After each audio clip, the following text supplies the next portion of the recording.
lazima aseme utukufu wa Mungu utafanyaje? Utafunuliwa. Bwana Yesu asifiwe sana.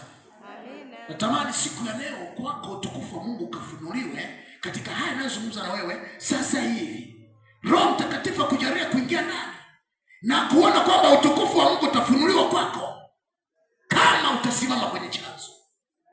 Acha nikwambie, tunapozungumzia chanzo, kitu chochote kina chanzo. Hata magonjwa kuja kwako yana chanzo. Hello? Ndio maana wataalamu wanashauri kwamba kabla ya kumeza dawa, nenda kapime kwanza una tatizo gani,